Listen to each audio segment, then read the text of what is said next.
I would prefer not to. It is too late. You have regarded the cards. You seen him, you play him. Forget the glossy movie Saloon. Step through those batwing doors and meet the reek, the rules, and the razor-edge stakes. This is the truth about Wild West saloons, and it's dirtier than you could ever imagine. A world where a smile could cost you money, a cough could cost you days, and one polite custom could start a feud. We'll tap the bar, lift the haze, and hint at the one everyday item that wasn't there for show and changed everything. Ready to rethink the West? Number 5. Violence and vice.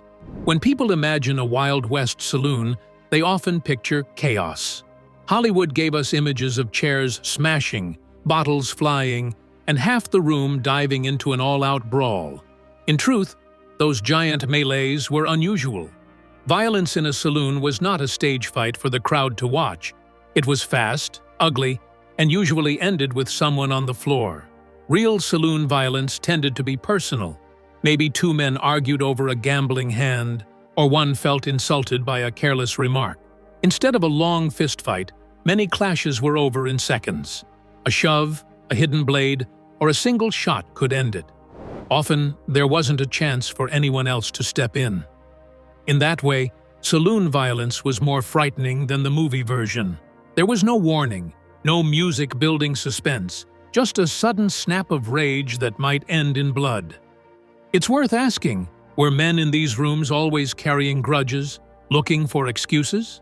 Or was life so hard and exhausting that tempers sat right on the surface, waiting for a spark? One detail that surprises many people is how often towns tried to control firearms inside saloons.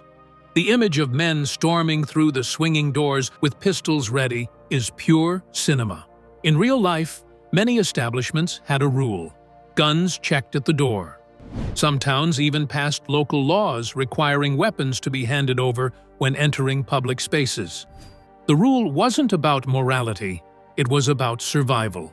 A crowded room filled with liquor, smoke, and tense men did not mix well with loaded revolvers. By forcing patrons to leave weapons with the barkeep, the odds of a disagreement ending in death were lower. Fists, bottles, and knives still caused plenty of injuries, but it was harder to start a massacre when most of the pistols were locked away. This raises a curious question. Did men resent these rules? Or did they quietly accept them because they knew the danger themselves? Perhaps both were true. If violence was always a possibility, gambling was the magnet that pulled men in. Poker, faro, and dice games filled the long hours. Gambling was not only entertainment, it was a way to feel alive in a place where work was grueling and money scarce. Not every dealer was crooked. In fact, some card dealers built reputations for honesty, dealing square games that kept locals coming back.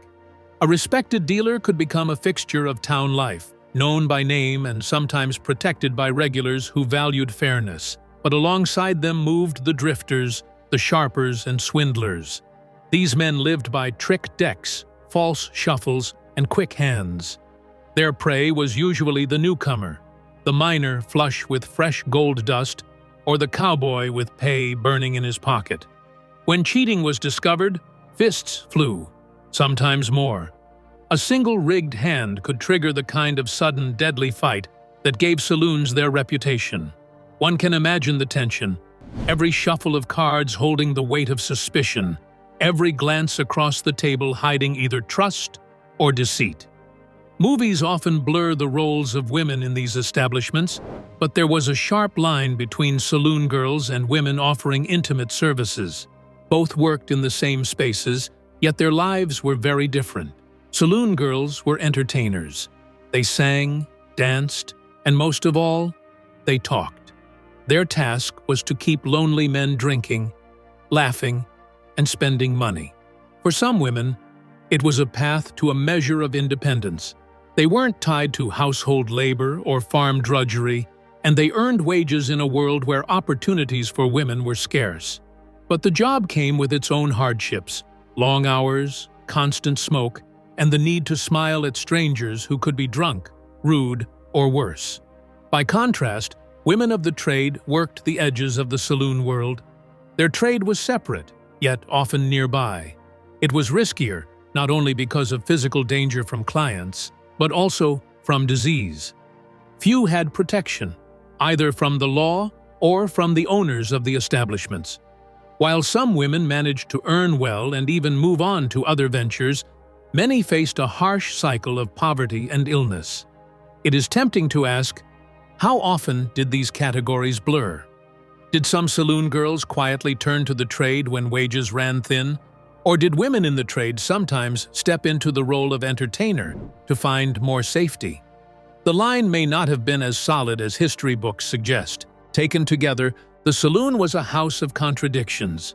It was where a miner could spend his winnings in a night of laughter, yet it was also where a careless glance could lead to a funeral.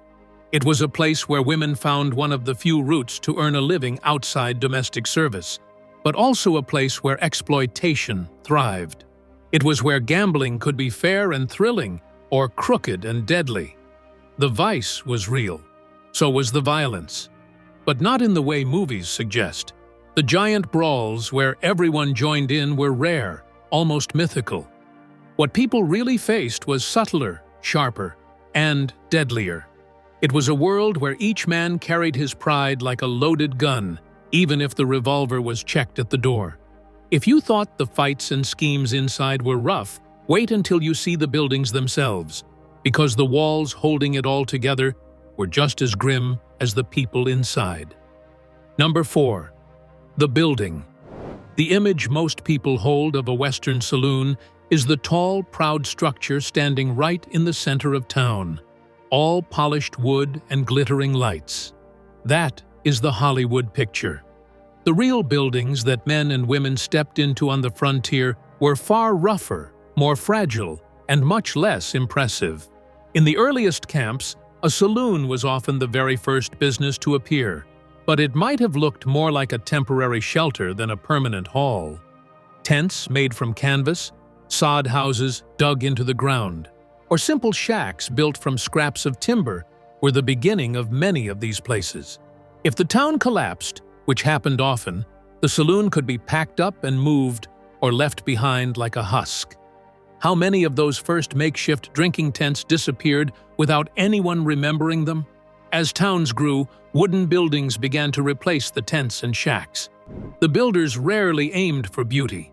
Speed and cost mattered more. Boards were nailed up quickly, with gaps left between planks that let wind and dust slip inside. But even with these crude structures, owners wanted to give a sense of pride and permanence. This is where the false front came in. The plain box of a saloon could be dressed up with a tall wooden facade facing the street, making it look grander than it was. It was all illusion. The front wall promised stability, but behind it, the rooms were still small, smoky, and dim. Did people at the time believe in the promise of those false fronts? Or did everyone know it was a trick, but accept it anyway? Only in towns that lasted and prospered, places like Deadwood or Tombstone, did saloons become truly elaborate. There, one might find carved bars, mirrors brought in at great expense, and staircases leading to upper floors. But even the finest of these still carried the marks of the frontier: creaking floors, uneven walls, and the ever-present dust that settled on everything. Luxury did not mean cleanliness. It only meant decoration layered over the same grit that filled every Western street. The sensory reality of a saloon was far different than the shining movie version. The first thing that would strike a visitor was the smell. A heavy, choking blend of stale beer, sour whiskey, unwashed bodies, sweat-soaked clothes, and clouds of tobacco smoke pressed into every corner. Whenever the doors opened, another smell pushed in, the rank mix of manure and dust from the unpaved street outside. It must have been overwhelming. Did men eventually stop noticing, or did the stench cling to them until they stepped out into the open air again? Visually, these rooms were gloomy. Most relied on kerosene lamps or candles, their smoke staining the ceilings and filling the air with haze. Shadows collected in corners, and the bar itself was rarely clean. Sticky from spilled drinks, rough to the touch, it was less a polished counter and more a surface that never dried. The floor was worse. Saloons often covered it with sawdust to soak up beer, spit, and tobacco juice. After a night's business, that sawdust turned into a damp mat of filth. Imagine walking through it in boots that had just trudged across a manure-strewn street. How often did someone slip, stumble, and fall into that mixture of dirt and drink? The furniture matched the mood. Simple wooden tables and chairs wore scars from knives, dice, and heavy boots. In some places, gamblers carved initials into the surface or burned out holes with cigar ends. Nothing looked new for long. Every object, from the lamps on the wall to the cards in a gambler's hands, seemed worn down by hard use. The constant pressure of people passing through gave saloons a temporary feeling, even when the building itself was meant to stand. The famous batwing doors deserve a mention. In films, they serve as a dramatic stage, the hero entering as the piano player halts mid-song. In reality, their purpose was practical. They allowed air to circulate, giving at least a small chance to move smoke and smell out of the crowded room.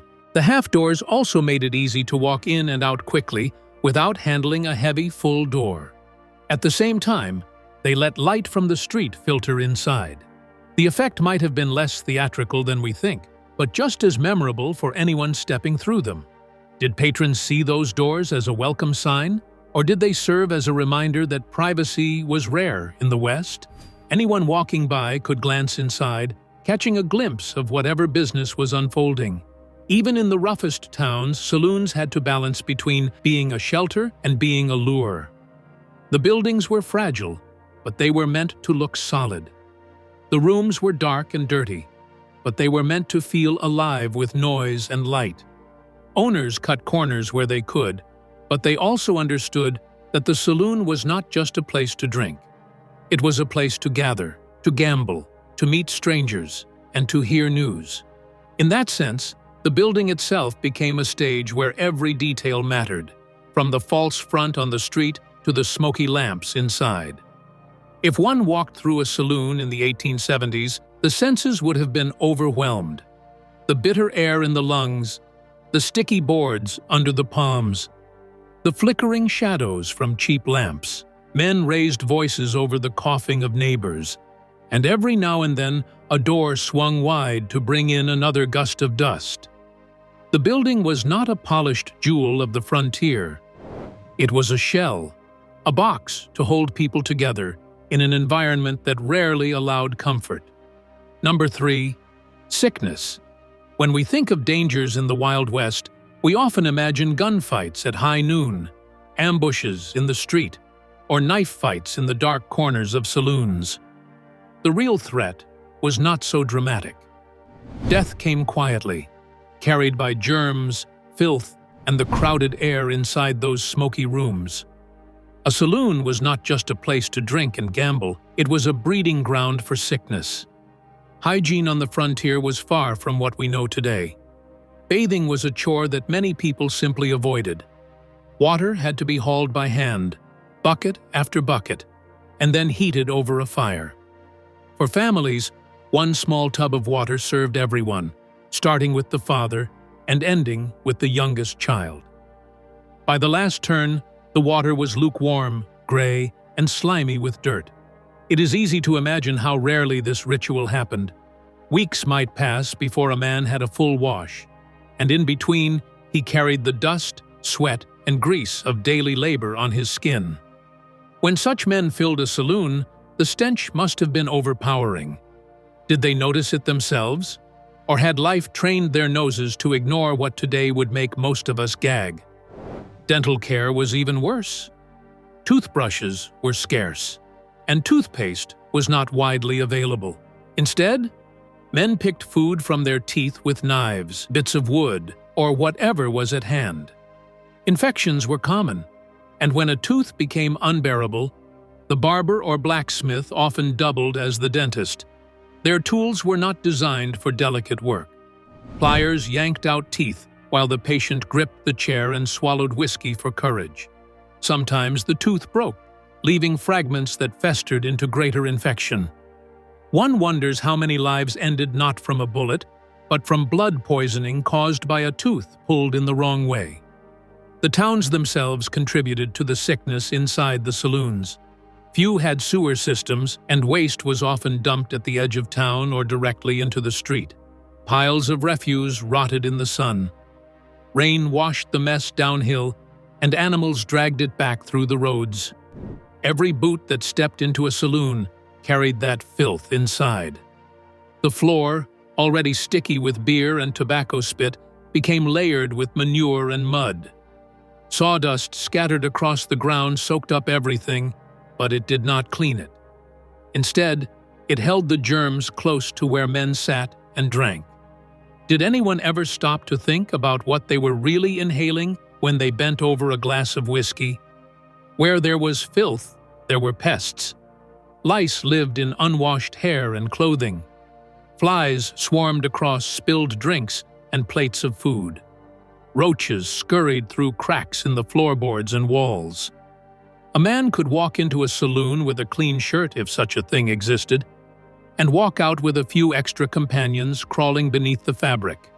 Rumors spread that even the fanciest establishments in towns like Tombstone had infestations, though whether those stories were true or just gossip is hard to say. Still, the idea fits the picture. Diseases thrived in this environment.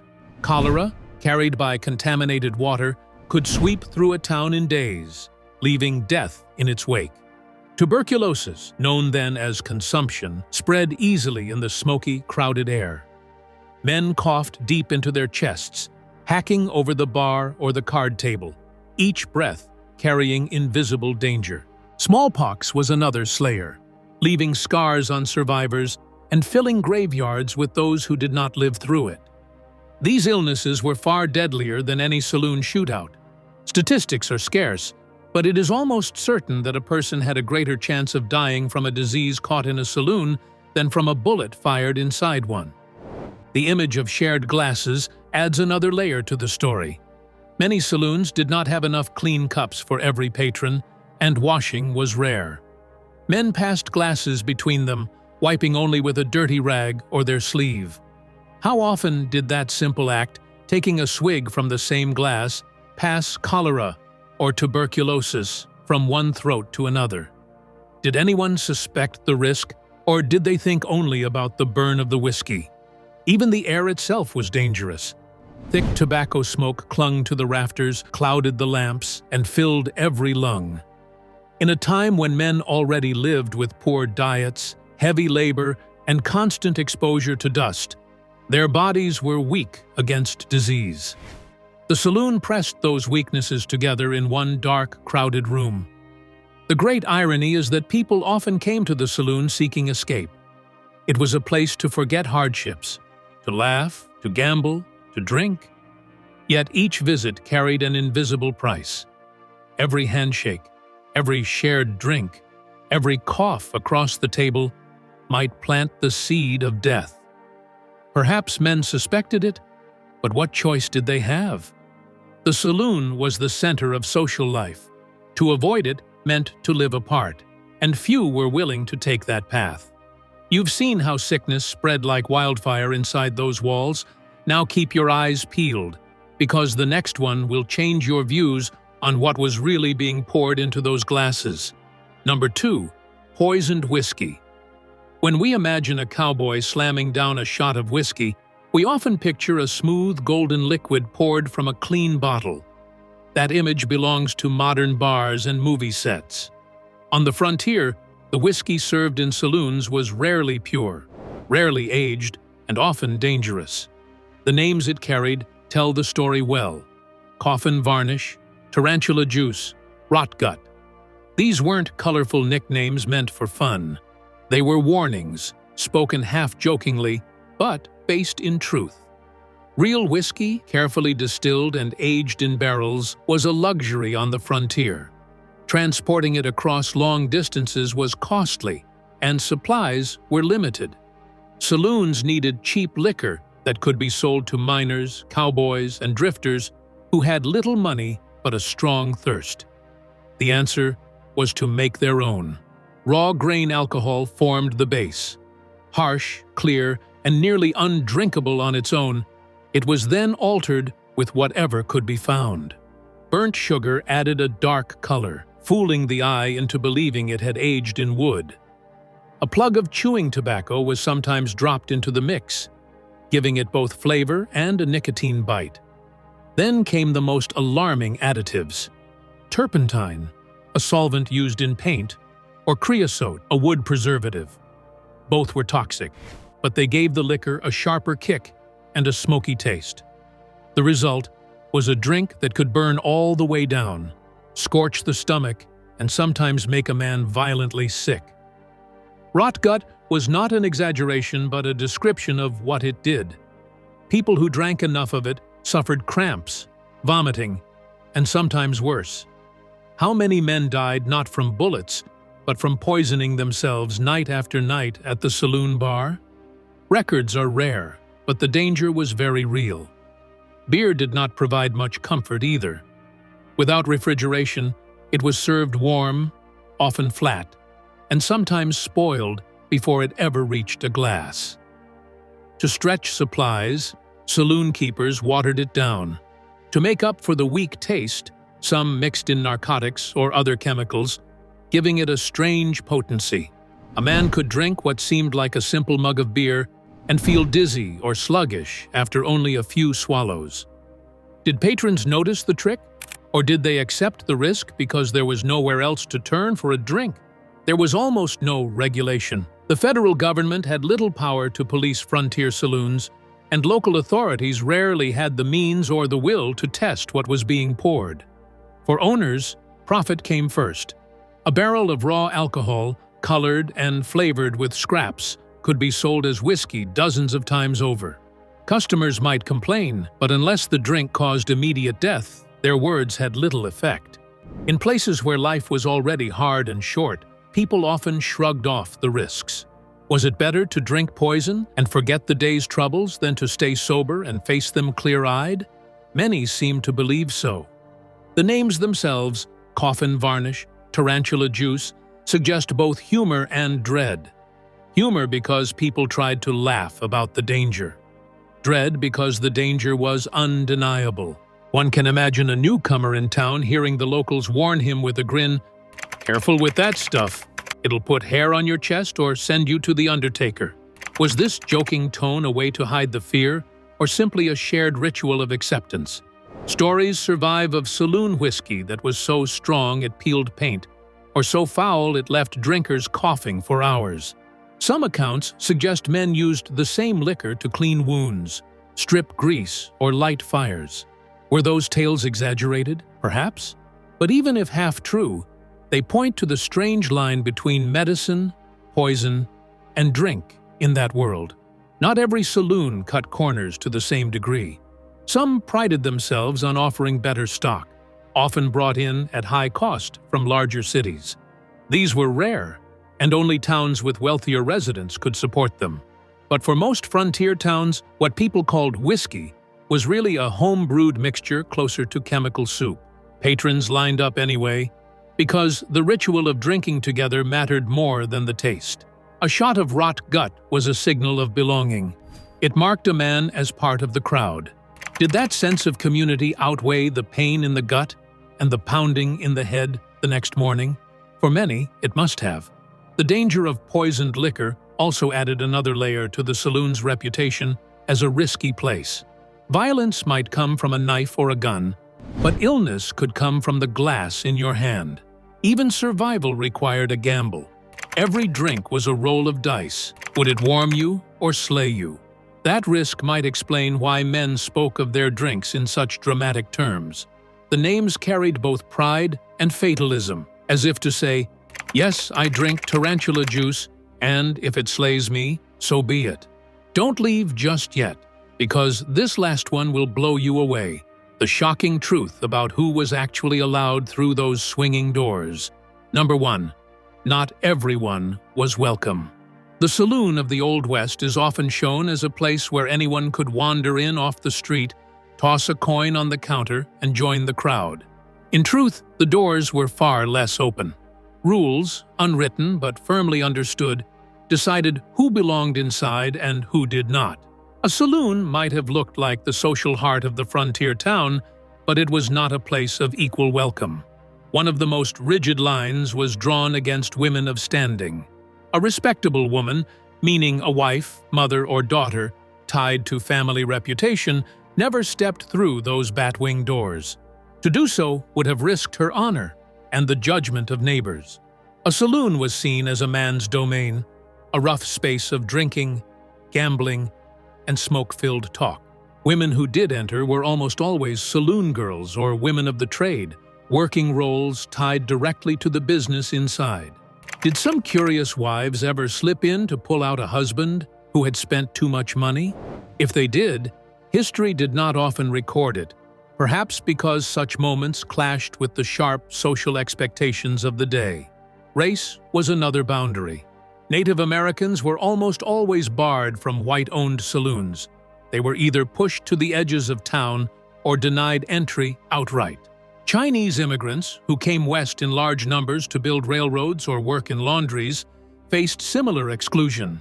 Even in towns where their labor was vital, their presence in saloons was unwelcome. Black men, too, were often denied service. Though many lived and worked across the frontier, as cowboys, soldiers, or laborers, most white saloons closed their doors to them. In response, black entrepreneurs opened their own saloons, carving out spaces of community and independence in a world that otherwise tried to shut them out. How many stories of music, laughter, and resilience from those places never made it into the popular record because historians focused only on the white establishments? One of the more surprising exclusions was aimed at U.S. Army soldiers. In towns filled with outlaws, miners, and cowboys, one might assume that a soldier's uniform carried authority. But that was exactly the problem. Many patrons despised the military for its discipline and its ties to government control. To a man looking for freedom on the frontier, a soldier was a reminder of rules and orders. Some saloons simply refused to serve them. Others might allow them in, but treated them coldly. This raises a curious thought.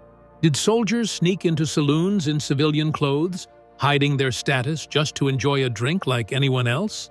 Even among those who were welcome inside, behavior was tightly governed. Privacy was sacred. A man might be a fugitive, an outlaw, or simply someone with a past he did not wish to share. Asking direct questions about another man's history was seen as dangerous, almost like poking at a rattlesnake. The rule was simple: accept people for who they were in the moment. Whatever name they gave, whatever story they told, that was enough.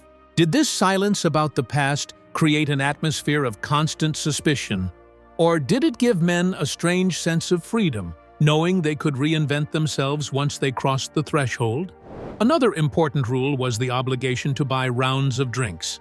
If a man offered to buy you a drink, you accepted. To refuse was to insult him, sometimes gravely. The ritual of buying rounds kept business flowing for the saloon owner, but it also built bonds between patrons. A shared drink was more than liquor. It was a sign of respect, of trust, of temporary fellowship in a harsh world. Yet one has to wonder how many men went broke trying to keep up with this custom, buying rounds they could not afford to avoid the shame of refusal. In this way, the saloon was not the lawless free-for-all of movie fame. It was a structured space, its order maintained not by sheriffs, but by unwritten codes of honor and exclusion. Step outside those rules, and the consequences could be swift: mockery, a fight, or even a deadly clash. Step inside them, and you gained acceptance into a brotherhood of drinkers, gamblers, and wanderers who all understood the same code. The exclusions of women, of races, of soldiers tell us much about the society that built the saloon. The frontier is often remembered as a place of freedom, where anyone could rise above their past. But the saloon, its most famous gathering spot, enforced lines as rigid as any back east. The myth of the open door hides the reality of selective welcome. Perhaps this is why the saloon became such a potent symbol. It showed both the desire for community and the deep divides of the time. Thanks for riding along with us into the real Wild West saloon. If you learned something new, hit that like button, drop a comment with what shocked you most, and don't forget to subscribe so you never miss another dive into history's hidden side. And when you're done here, check out the next video on your screen. It's waiting to pull you even deeper into the past.